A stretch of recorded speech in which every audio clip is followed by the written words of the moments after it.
Well, one of the challenges we have is that not all of our patients have good insight into their illness, and sometimes when people feel better, they don't necessarily see the need for medication. And unfortunately or fortunately, when people stop their medications, they don't always see the effect of that right away. And so they need to understand the concept of prevention or prophylaxis, and they also need to understand the consequences of relapse. And how would you present that to a patient in terms of thinking about the consequences of a relapse? Well, I think there are two kinds of consequences. One is, the disruption it might have to your job or your housing or to your relationships. And that can hit home pretty readily. There's this other sort of biological thing that, psychosis, being psychotic is bad for your brain too. And so there may be disease progression if that's the way we think about it. But, I really try to use the sort of more the motivational interviewing approach to say, if there are things you want to do, like work or have relationships or maintain housing, then medications are maybe one way to help you maintain those things. And the irony is that when people are lulled into a false sense of security that they're doing well, they actually have a lot to lose. Right. And sometimes it's hard for them to really see that. And so I think it's a very challenging part of the therapeutic relationship, to try to instill in a young person who's experiencing the onset of this illness the right kind of information and the right kind of motivation without scaring them too much, because you also want them to have a sense of optimism and hope about the future. So it can be a real challenge. People have an acute illness model, Yes, I absolutely. took the medicine, I'm better, I'm done. And, trying to draw that link between the medicine, that I'm feeling better because of the medicine. We think it's obvious, but it's not obvious to others. Absolutely, and you referenced the potential changes even in brain physiology or brain function. So Jeffrey, what do you think? There's been a lot of interesting discussion, data, controversies about both the effects of medication over the long term and also the effects of being psychotic on the brain. So how would you characterize that? I characterize it this way. Only in psychiatry would you have a situation where over half a century from the discovery of a major advance in therapeutics and countless number of studies demonstrating the acute and prophylactic efficacy of a class of medications, would you still have people questioning the effectiveness of these medicines and either overtly or subtly encouraging people to avoid the use of antipsychotic medications?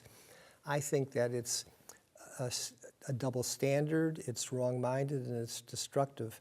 So the specific arguments, as Scott began to describe, are, if you risk discontinuing medicine, even if it's done in a rational and deliberate way, are that you will be vulnerable to have symptoms recur. And if symptoms recur, there's immediately some disruption to your life. There's also the potential for complications such as suicide, such as violence, such as homelessness. But there's also the possibility that there is some progression of the illness. And don't forget, schizophrenia was originally identified by Kraepelin at the latter part of the 19th century not because of its symptoms, which Bloiler focused on, but because of the deterioration that individuals experienced over the course of their illness. So this is a characteristic of schizophrenia. It seems to be tied to the process of having psychotic episodes. And then with the advent of imaging, it was associated with the possibility that the progression is reflected by some structural brain changes in the form of a reduction of volume of certain regions in the brain, and particularly in the gray matter. Now, the countervailing line of evidence, which individuals will cite as cautionary, is the studies that suggest that people who get more antipsychotic medication may lose more volume in brain gray matter. And then there were some studies done in monkeys that compared placebo versus different antipsychotic drugs, which showed this atrophy in the brain. The problem with those studies, though, these animal studies were normal monkeys. They weren't individuals that had schizophrenia.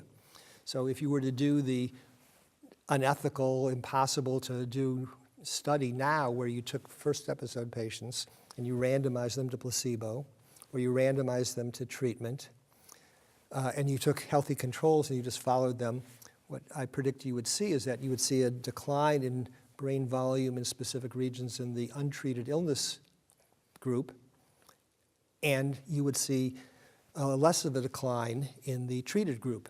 So this is, the flaw in not having definitive evidence. So in essence, although there are these different,